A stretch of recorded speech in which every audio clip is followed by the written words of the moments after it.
Thoth, god of cosmic structure, language, and recorded reality. Thoth is not a god who rules through force.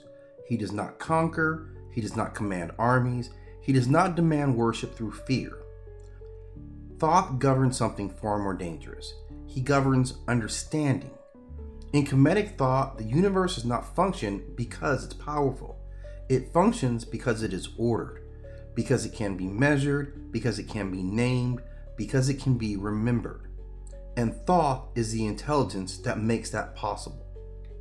Now, Thoth is known by many names, each reflecting a different aspect of his function.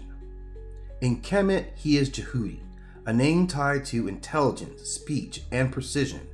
He is called Lord of Divine Words, he who reckons time, and scribe of the gods.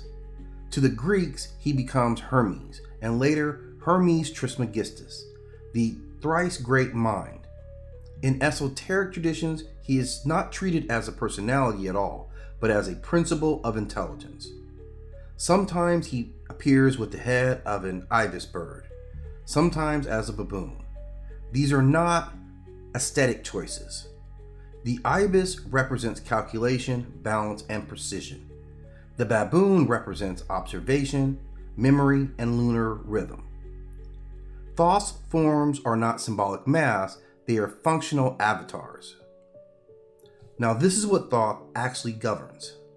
Thoth does not create the universe. He does not destroy it. He does not rule it. He makes it legible. Thoth governs language as a creative force, writing as memory made permanent, mathematics as cosmic truth, time as a measurable system, law as recorded balance.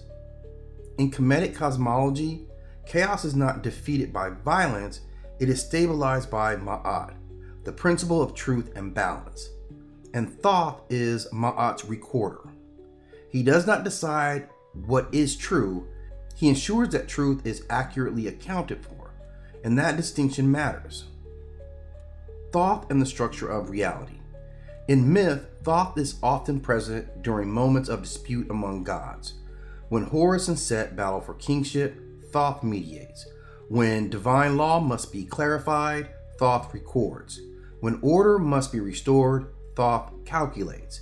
He is not neutral because he is indifferent. He is neutral because structure must be impartial.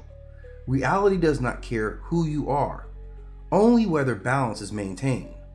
Thoth embodies that principle. Now, the weighing of the heart ceremony. One of Thoth's most important roles appears in the judgment of the dead. When a soul enters the hall of Ma'at, the heart is weighed against the feather of truth. Anubis conducts the ritual. Osiris presides, but Thoth records the outcome. He does not judge the soul, he does not punish it, he does not save it. He ensures the process is correct. In this moment, Thoth represents the idea that justice is not emotional, it is procedural. Cosmic awareness is not mercy or cruelty, it is accuracy. Language is power. Now, to understand Thoth, we must understand how ancient cultures viewed language. Words were not labels, they were forces. To know the true name of a thing was to have power over it. To write something was to make it real beyond the moment. Thoth is the god of that threshold. Speech becomes spell. Writing becomes law. Memory becomes continuity. This is why Thoth is associated with magic, not illusion, but as applied knowledge. Magic is simply understanding reality well enough to manipulate it. And his influence beyond Kemet. Thoth does not remain confined to Kemet. Through cultural contact, he becomes Hermes. Through Hermeticism, he becomes the universal mind. Through alchemy, he becomes the architect of transformation. Through philosophy, he becomes intellect itself. By the time he appears as Hermes Trismegistus, Thoth is no longer just a god. He is the idea that consciousness can understand the universe it inhabits, and that idea survives every empire. The Book of Thoth.